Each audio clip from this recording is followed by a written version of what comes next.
All right, everybody, let's get started.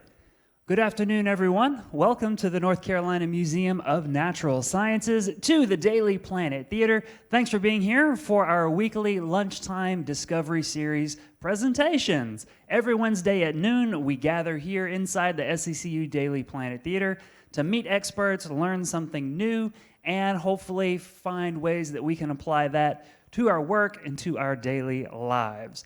This presentation is put on within the space of the Museum of Natural Sciences, and the digital media team here in the museum makes sure that this program looks good in the theater and the program going out on the live stream web broadcast. So many thanks to them, but I also want to extend a special thanks to the North Carolina Office of Environmental Education, because that team works to source and bring in guest speakers and to put together a great program every single week. And we have had many, many months of doing this every single week here in this space, and we've had great presentations every single time. So many thanks to them for putting together and for helping promote the series that we have right here in the museum. So it's a great team. We work really well together. I like them okay. It works. I'm kidding.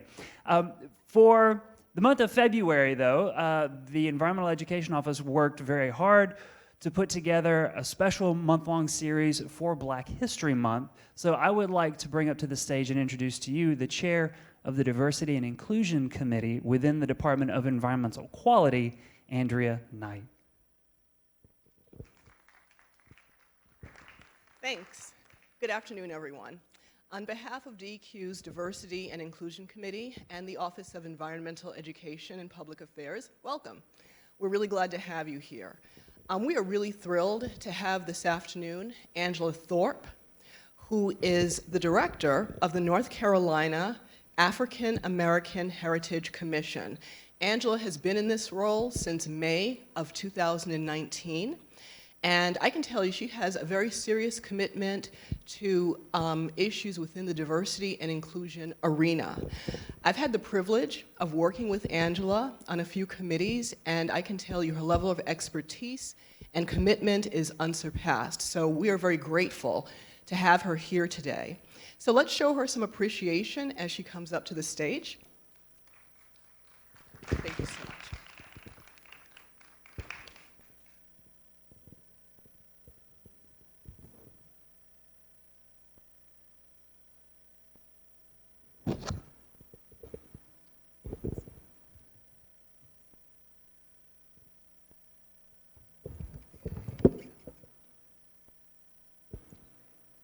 Good afternoon, everyone. I know it's lunchtime, but we can do better than that. Good afternoon, everyone. Okay, wonderful. Can everyone see and hear me all right? Yes? Okay. I'm going to go get my clicker because that's important for my presentation. Again, my name is Angela Thorpe, and I have the pleasure of serving as the director of your North Carolina African American Heritage Commission. We are a division in the North Carolina Department of Natural and Cultural Resources. So I'm going to talk to you a little bit about this department. DNCR's mission is to improve quality of life by creating opportunities that promote economic development, stimulate learning, preserve the state's history, spark creativity, and conserve the state's natural heritage to experience excellence in the arts, history, libraries, and nature. The organization was actually the first in the nation to include all arts and culture under one umbrella. And you can see we've got a very big department that is represented by a number of agencies, divisions, and groups, again, including the North Carolina African American Heritage Commission.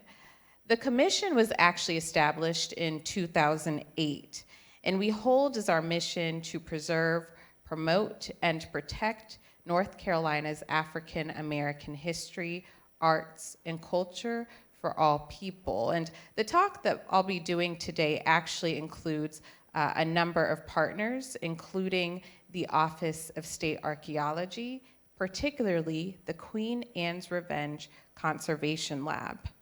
I'll note that the QAR Conservation Lab was established in 2003 under a 2002 partnership agreement with East Carolina University.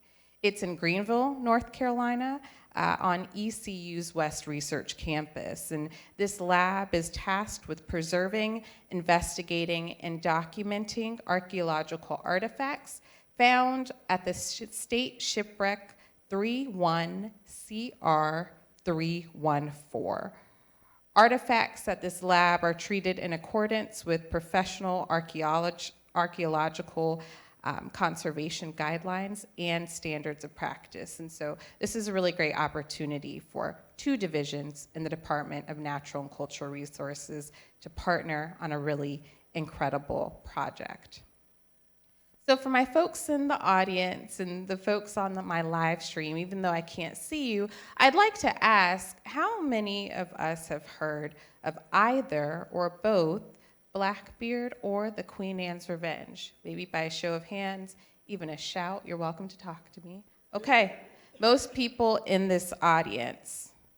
Well, I'll start by noting that in 1996, so a couple of decades ago, an 18th century shipwreck off the coast of North Carolina was identified formally as Blackbeard's Queen Anne's Revenge ship. And so again, this shipwreck is off of our coast of our state. Many people, just like you, have heard the dramatic tales of Blackbeard, one of the most notorious pirates in history, and his legendary flagship, the Queen Anne's Revenge. What many may not know is that this ship was previously a French slave trading vessel entitled La Concorde. And La Concorde was primarily based out of the port of Nantes in France, which was one of the leading slave trading ports in the 18th century. So far, much of the historical and archaeological research and stories that have been told about this ship center around the history of the Queen Anne's Revenge. But how many of you would be surprised if I told you that the ship existed in its life as Queen Anne's Revenge for only about 7 months? It had a much longer history as the vessel La Concorde.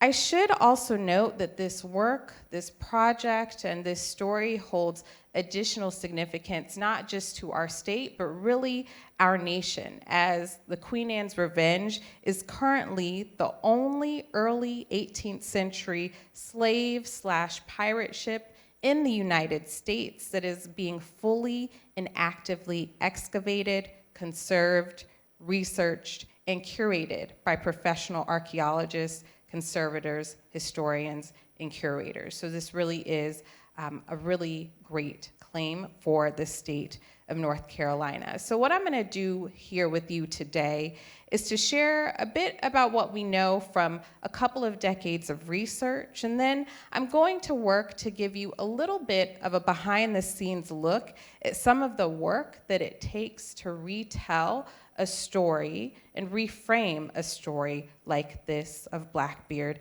and the Queen Anne's Revenge. This is tough work because this story is really deeply ingrained in our collective memory as North Carolinians.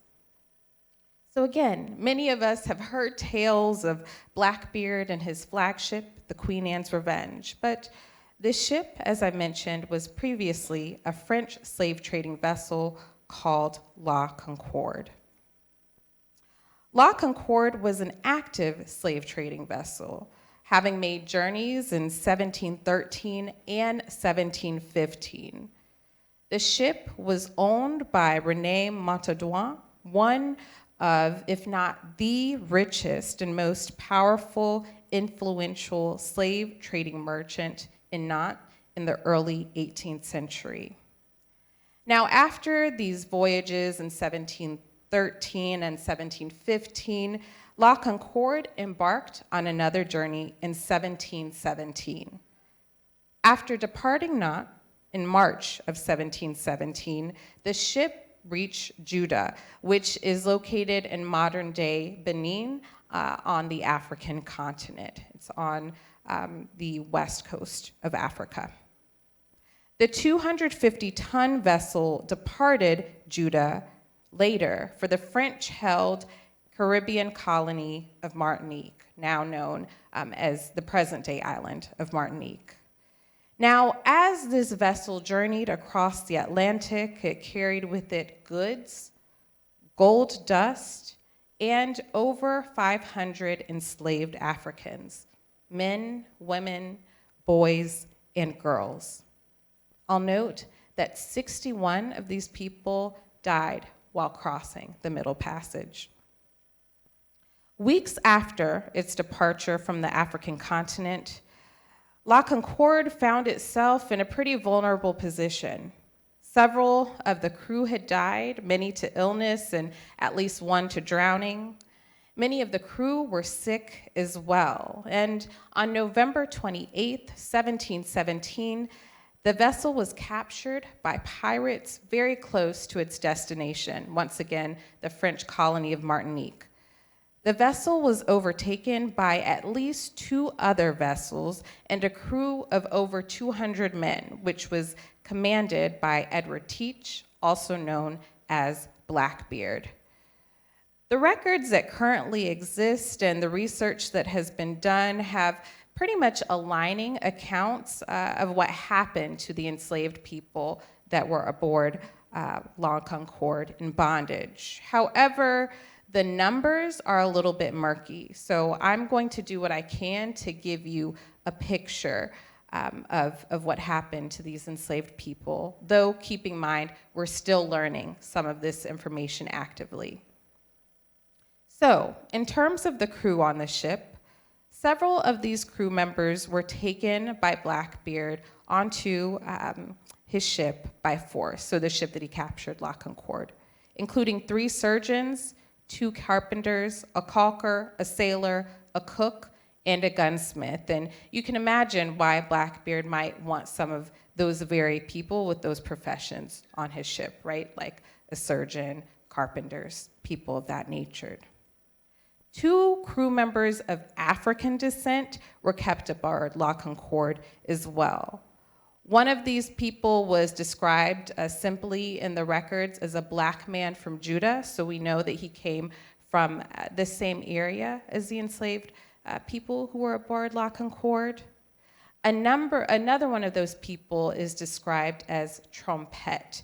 That translates to trumpet when you translate it out of French, and so we're not exactly sure who this man was or what he did, but perhaps he was a musician of sorts. But again, we're not quite sure right now.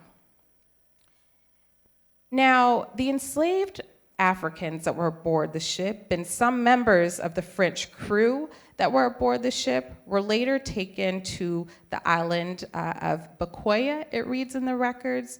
We think that this is now the modern-day island of Bekwai. This is an island in the Grenadines, a little over 100 miles from the island of Martinique. Some of the enslaved people that were abandoned in Bekwai were sold while on the island. We must keep in mind that the Grenadines were an active part of the transatlantic slave world, where islands like St. Vincent relied on the labor of enslaved people to cultivate materials and goods and crops like cotton, tobacco, indigo, corn, and sugar. Additional enslaved Africans were later transported to the island of Martinique, again, the original destination. We think maybe a little less than 300 enslaved Africans were ultimately transported to Martinique from Bekwai.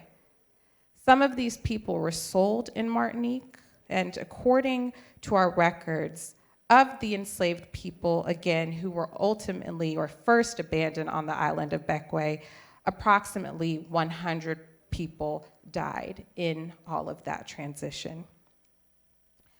Blackbeard also forced over 100 enslaved people to remain aboard La Concorde, which he, of course, had captured. We know that some of these people were given or sold in exchange for food and dry goods. At least 2 of these individuals were exchanged for one white woman, an English woman, and dozens more were donated, if you will. Blackbeard later stole another ship within days of capturing La Concorde, but he ultimately returned it to its owner, and as restitution also provided its owner with some of the original enslaved people who were aboard La Concorde. And we know that around 40 of these people who were offered as restitution later died along their journeys as well. So I want to take just a moment now to really sit in the loss and the horror of this reality. Of over 500 people that were captured from the African continent aboard La Concorde, hundreds died, either along the Middle Passage or while being forced from unfamiliar place to unfamiliar place, treated like goods and property. Still others were sold, some to labor in harrowing conditions, others still into circumstances that we don't know today. More people were literally traded for goods, for food, for other people, like that woman that I mentioned, or even as restitution. It's also important to recognize that this is one fairly detailed snapshot of La Concorde's impact as a slave trading vessel. Can you all imagine the other Black lives that were impacted or lost along other journeys that this ship made? Again, the remnants of this ship and perhaps the spirits of some of our ancestors are tangible and literally connected to our state because, again, this ship is sunken off of our coast. As such, as the director of the North Carolina African American Heritage Commission, I think it's critical that we lean into the reality of La Concorde / the Queen Anne's Revenge, as well as its global impact on our state. This is not necessarily a warm and fuzzy pirate story. This is an honest, complex, and nuanced story of participants willing and forced in a global economy that was fraught, lucrative, traumatic, and world-changing. I'll note that this history that I've chronicled is the result of archival research that has been undertaken in archives in France, primarily by David Moore in 1997 and 2001, and Jacques Ducoin in 2001. Now, how are we working to retell this history, right, and share it with the broader public? In 2018, my organization, in partnership with its sister agency, the Queen Anne's Revenge Conservation Lab, which again is a part of the Office of State Archaeology, was awarded a grant to execute a project entitled A Tale of Two Ships, developing a research and interpretation plan for revealing hidden histories of one ship with two identities. This grant was awarded by the Institute of Museum and Library Services, which is a federal government agency that provide library grants to museums and libraries all over the country for policy development, research, and other things of that nature. Ultimately, this grant will yield one critical deliverable: a written collections and research and interpretation plan that will provide a framework for agencies within the Department of Natural and Cultural Resources to guide educational and research efforts to better interpret the African American experience as it relates to La Concorde and Queen Anne's Revenge. And I must note that we are doing this with community at the center. And so we want to include people as part of this conversation and as part of this interpretation work. This project team has also identified 3 supplementary project goals in addition to this research and interpretation plan. And you can see on the slide in front of you those 3 goals. We want to engage the academic community around this work. Again, much of the research that has been done has been led by academicians, professional archaeologists. We want to engage them in this work, kind of get their insight on how we're moving forward and see how we can engage them around our work to move forward. We're also hopeful that as new information is gleaned as we continue to research, that my organization will actively relay this information to other agencies within the Department of Natural and Cultural Resources. So again, we are working as we learn to actively share what we learn. Finally, we are hopeful that this project will help cultivate the next generation of a group that we call African American heritage practitioners. That is somebody like me who does history for a living, or someone like my good friend and brother, Daryl Stover, who's in this audience, who is another African American cultural heritage catalyst. The grant has done a really wonderful job of connecting young people who are interested in this field to the active academic work of doing this research and presenting it to the public. And so to that point, I'm gonna kind of introduce you to a couple of the young people who have been really critical in helping to move this research forward, particularly over this past summer. Our grant award enabled us to hire 1 graduate student research fellow.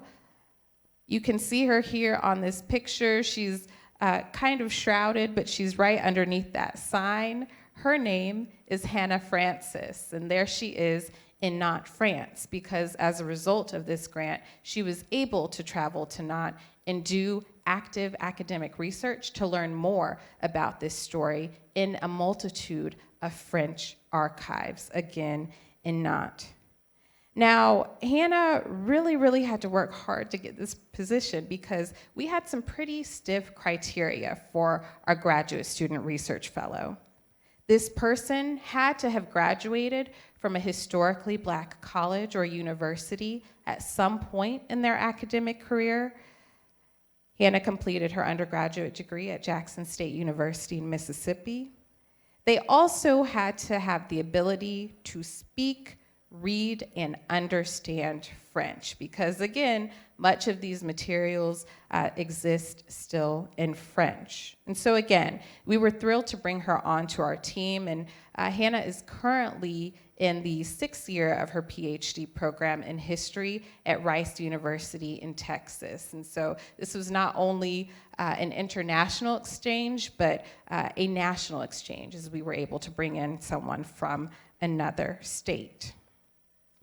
I'll also note that the North Carolina Department of Natural and Cultural Resources hosts an annual HBCU, MIHE, so that's Historically Black College and University and Minority Institution of Higher Education program, every single summer. And I'll give a plug, the applications for that program just went up yesterday, so if you have students who attend HBCUs or MIHEs, they might want to look at that program. This paid program places undergraduate students with various majors at agencies within my department to showcase the various skills and jobs that are required to keep cultural organizations running, and to give these students real-world experience that is in alignment with their academic and professional goals.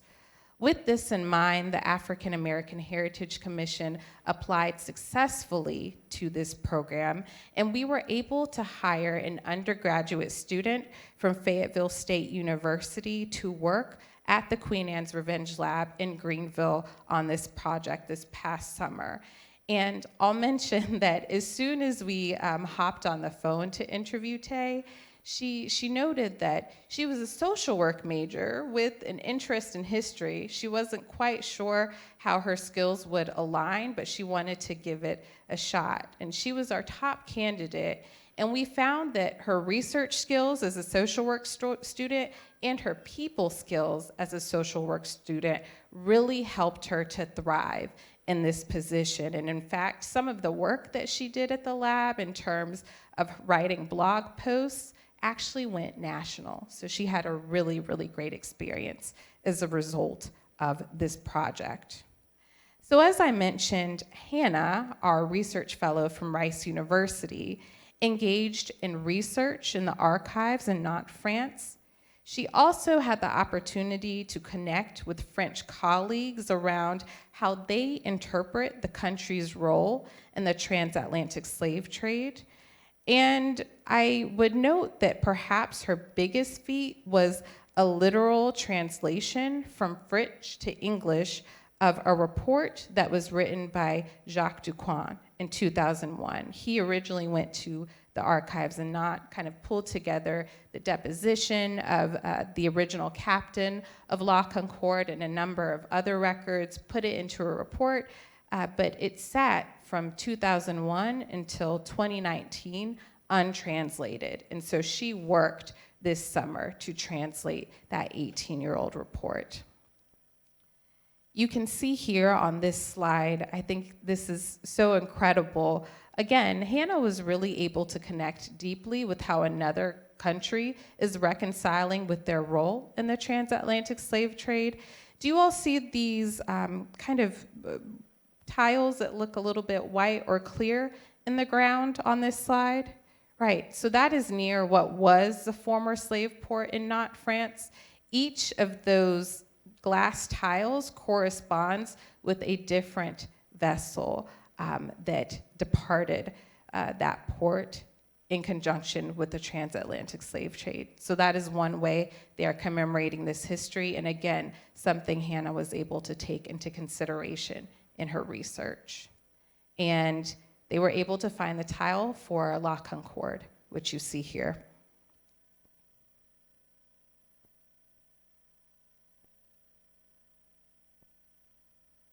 So in addition to using student research to move forward the work of this project, we are working very diligently as a team to balance this work with events, convenings, and digital heritage work to share what we're learning with the general public and to gather data, information, and feedback to ultimately shape this collection research and interpretation plan. So I like to say that we're doing this in 4 different ways. We've done a review of the work to date. We are actively researching new information. We're working to share the new information with the general public and across our agencies, and then ultimately, we hope to shape a new future that will help us to retell these stories throughout the Department of Natural and Cultural Resources, but in institutions that are beyond the Department of Natural and Cultural Resources. So I'm going to take you through what a couple of these things look like. I actually want to start with share. So again, what does it look like to kind of share what you're working on in process? You'll note that a lot of cultural institutions and researchers kind of want to hold on to the information until it's all ready, but that's not our approach. We want to help people learn while we are learning, right? So it's collective, active learning together. So a couple ways we've done this is through one program that the Queen Anne's Revenge Conservation Lab has every single year. It's called Saturday at the QAR Lab. This is an event where the public is invited into the QAR lab to explore and learn more about the work that is happening there. And I'll note that this year, the work that Tay Hunter did, again, our HBCU intern, worked to help reframe the tour that they give at the QAR lab. So she was able to reshape the content and actually come back in the fall to lead tours that centered or had a greater focus on Queen Anne's Revenge history as La Concorde. So again, that's something that's different and new for the lab, and this was a way to introduce the general public to information that we had literally gathered that summer. So that is a very active and quick way of sharing some of this information. In addition, both Hannah Francis and Tay Hunter wrote a series of blogs about their research and their work and their experience at the QAR lab that were shared on the Queen Anne Revenge website during their time there this summer. And again, some of those blogs got national attention. And so that helped us to understand that people were paying attention, people from across the nation were paying attention, and this new information was being picked up. Our project team is also working formally and informally to share this new information that we're learning. That's literally what I'm doing, standing in front of you today, sharing some of this new information. And we've also had the opportunity to travel to a series of conferences over the last several months to share this with broader academic communities across the nation, including the Association for the Study of African American Life and History, which took place in Charleston in October, and the Society for Historical Archaeology, which took place just this past January in Boston, Massachusetts. Currently, if I go back to a couple of my slides, our ultimate goal, again, is to shape this collection's research and interpretation plan. So literally a paper document that's gonna lay out how we can interpret this story in institutions across the Department of Natural and Cultural Resources. Now, the project team and I certainly could have sat in an office and kind of just written this plan as an insular group, but we really wanted to be diligent about including people in this process. We wanted to think about who's done the work, right? We are building off of almost 2 decades of research that's already been done, so their voices needed to be heard as part of this process. Who's interested in the work or might be able to move the work forward? We wanted to think through potential future partners. And then finally, who will be responsible for actually carrying out this work in the future? Who are the museums, their curators, their education departments that are actually going to take these stories and connect them to the general public? With this in mind, we held one very large convening just about a year ago at the Queen Anne's Revenge Conservation Lab, designed to do 2 things. One, to do a literal review of the research that has existed over the last 2 decades, and 2, to bring these people together to begin the work of putting a framework in place for this collection's research and interpretation plan. Again, we essentially asked these individuals, since you've done the work, since you might be connected to this work, or since you will be doing this work in the future, what do we need to consider for this plan? And you can see here our goals for that specific session, as well as the questions that we asked our body of scholars and curators to connect to. I'll say that although all of these people in a space, it was a little bit tense initially. What happens when you put an archaeologist and a museum educator in a room? You know, it can be a little confusing, right? Because people are coming at this from different angles, but it was a very, very fruitful session and fruitful convening. And these individuals really took the responsibility of helping us to build this plan very seriously.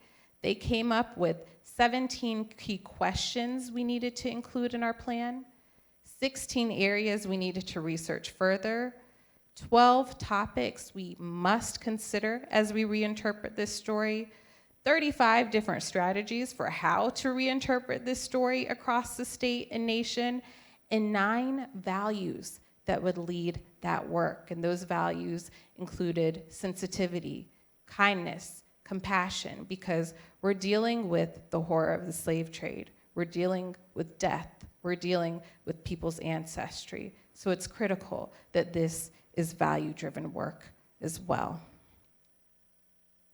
In addition, we worked to connect with some of those scholars from the past to really pull together a bibliography of all of the work that has been done so we can have it in one place for reference. Now, we are not done. We have one more year left on this grant, and so there are several next steps that we've got to take. We're going to continue to do additional research to learn more about what happened to the enslaved people that were aboard La Concorde. We hope to be able to engage in additional workshops and focus groups with people, practitioners, and researchers who might connect to this story. We also have to write the plan because that's what we have a grant for, right? We've got to fulfill those grant duties. And then finally, we're hoping to implement the plan. And so we hope to secure support, both intellectual and financial, to actually implement this plan so that the story that I told you here today can be more visible and more present in institutions throughout the Department of Natural and Cultural Resources and the state. And so I'll say I've given you just a taste of what's to come. I hope that you can follow this project for the next couple of years, again, as we work to make this story more visible to the collective conscience of North Carolinians everywhere. So thank you for your time, and I think now is a great time for question and answer. Thank you very much. Let's give Angela a round of applause.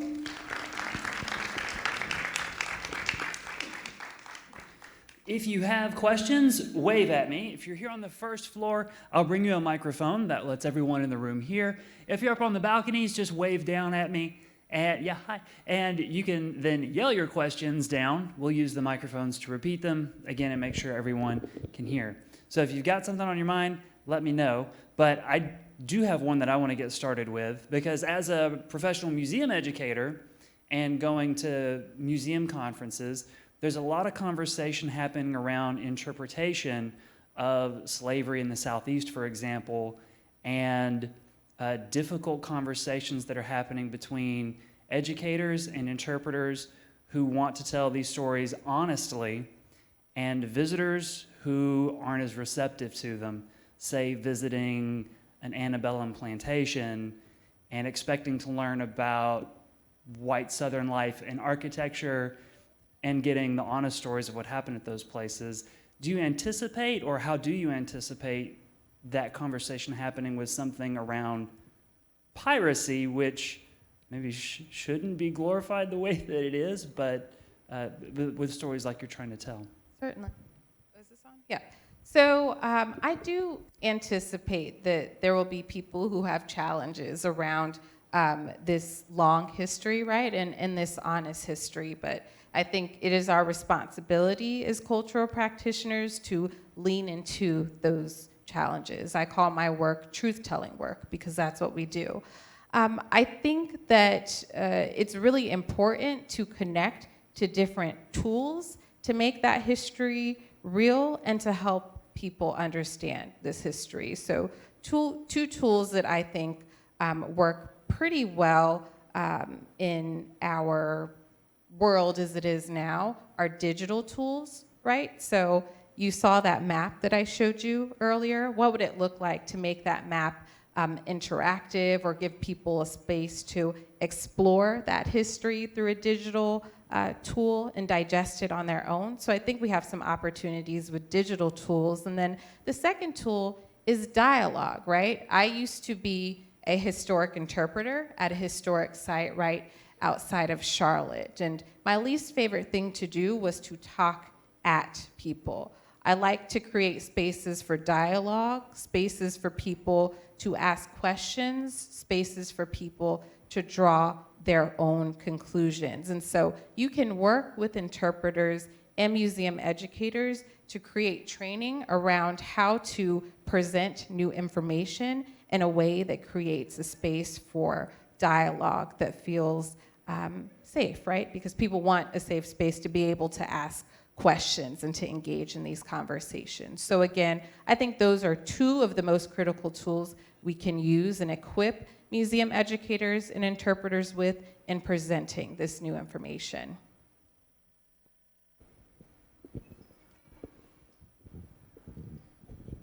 Hey, Angela, and thanks for the shout out. Yes.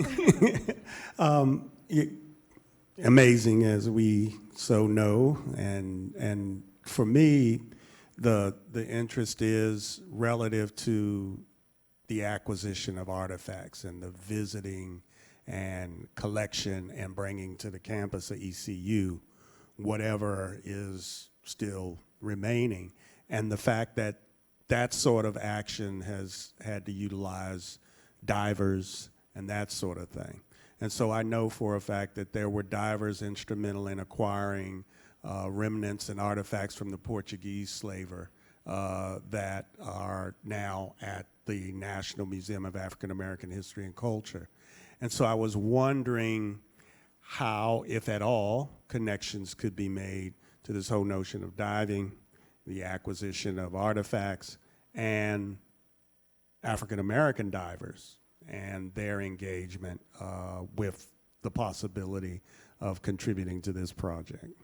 Certainly. So I think there are connections that can be made. You've called out some ways in which artifacts have been retrieved. I think thinking a little broader, one of my hopes for this project is that we can connect people to the real work of archaeologists. I remember starting this project, my colleagues on this project are archaeologists, and just being in awe of literally what it is that they do. And so I'm hopeful that through this project we can connect especially students and young people to the work of my colleagues or other land archaeologists, underwater archaeologists that are connected with this project or who exist in the nation beyond this project.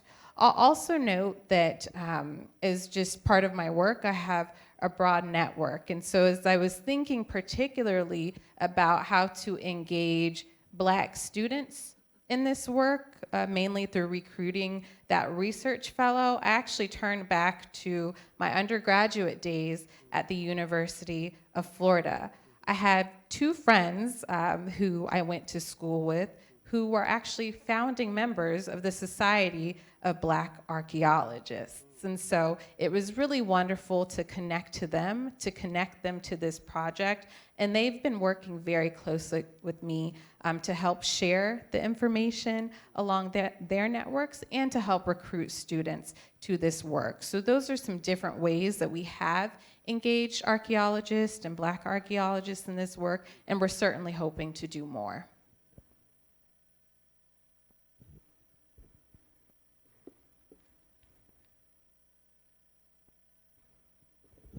Hi, my question is, I guess, the big picture of slavery.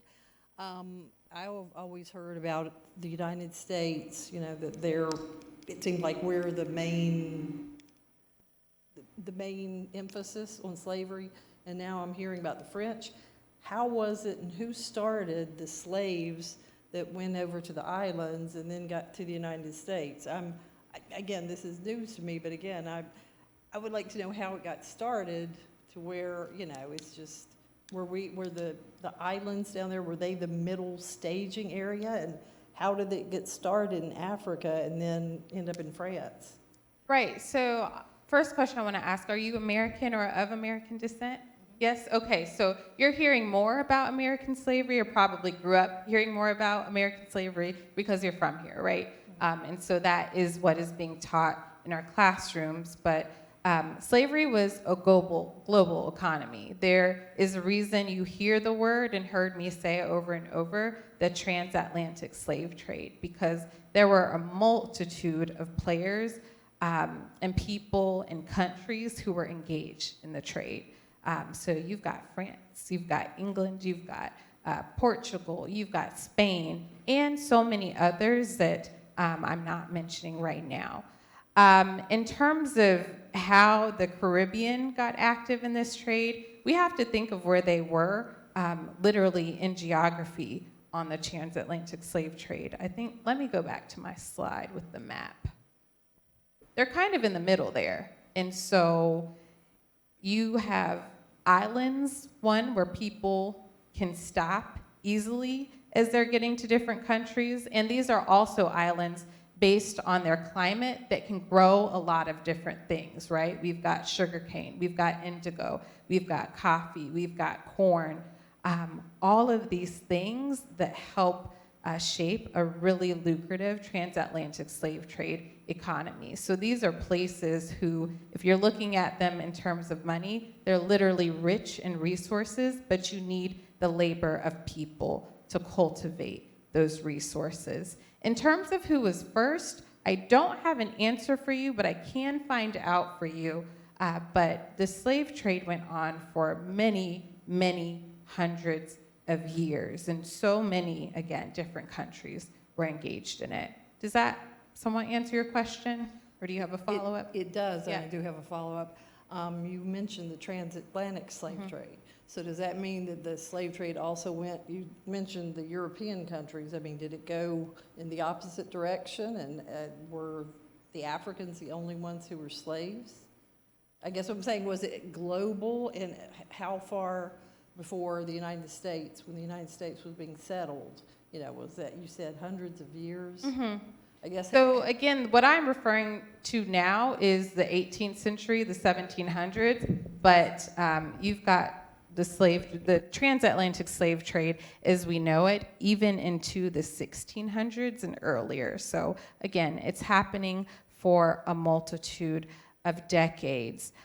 In terms of were Africans the only people that were enslaved? No, but I would argue that it's probably the greatest number of people who were enslaved. Also, we have to consider that captive Africans were coming from across the continent. And so what you're seeing here kind of on the coast of the continent, that's where the ports were, but people are being captured from all across the continent and even in some other areas. And so that's what makes this very, very global and sometimes very, very murky, because there are so many players, there's so many people, and it's sometimes hard to track who all was involved or where everyone was coming from. So I've got some questions here from the web broadcast. But first off, let's see. Cynthia says, this is super interesting. So thank you, Cynthia. Thank you, Cynthia. And Miranda says, it seems like your group is doing a lot of work thinking about history writing and telling in novel ways. So I'm interested in how you think about the value of non-archive archaeological knowledge. Non-archive/archaeological knowledge. Non-archive/archaeological.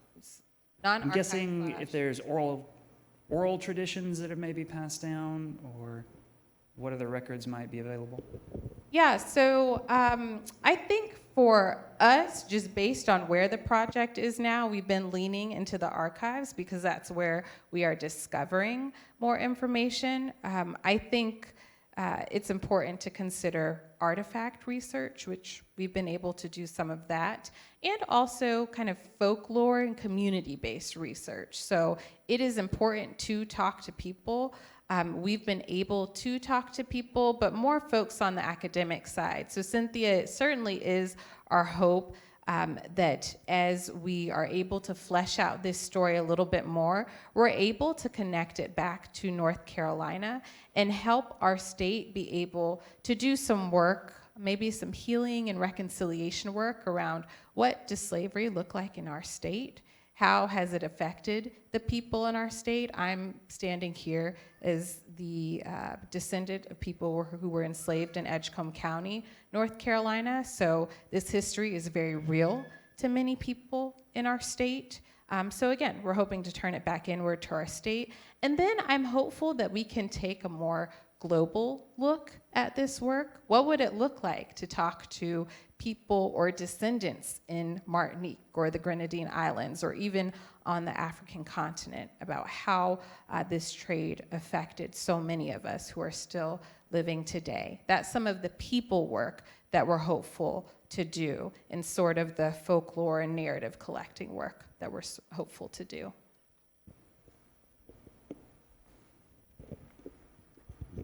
Hi, thank you. Yes, thank you. I feel like popular culture suggests that pirates may have been a little more D&I friendly than the rest of society. Is there any record that any of the enslaved people on the La Concorde went on to basically work for Blackbeard, or is there no way that would have happened? Yeah, so the records are not showing that now. What is of interest to me, though, is that there were Black people as members of Blackbeard's crew, both when the ship was captured, and then again, I referred to those two French-speaking Black African men who one was taken and one was willingly went with Blackbeard's crew. And so, again, I'm interested to learn how is Blackbeard sort of drawing the lines between Black people on his own ship? How is he determining who goes where, who's valuable, and who's not? And then, again, how are those people contributing to his own sort of mini economy as a pirate on his ship?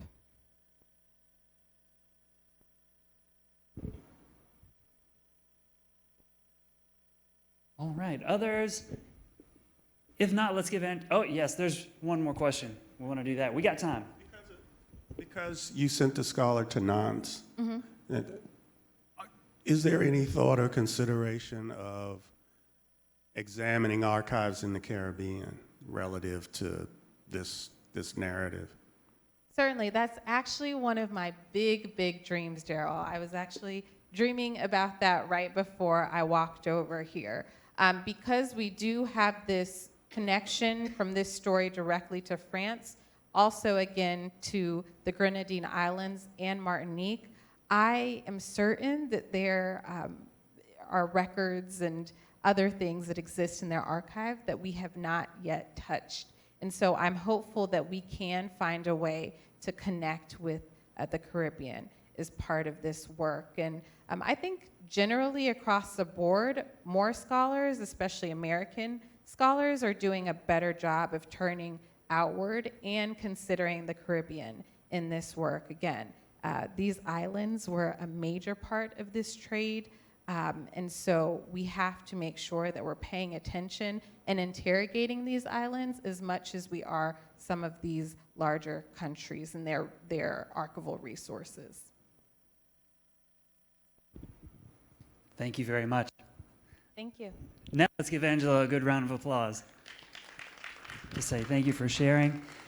Many thanks to the Diversity and Inclusion Committee within the Department of Environmental Quality and the Office of Environmental Education in DEQ for partnering with us on these programs. Thanks to the digital media team here at the museum for helping us run a great show in person and online. And thanks to all of you for coming out today. We'll be here again next Wednesday at noon for the next in our series. If you want to know what's coming up, there are flyers there that you can take a look at in the back, or talk to Lisa Tolley or Marty Wiggins or myself. We'll get you set up with the information that you need. We'll see you next time, everybody. Goodbye.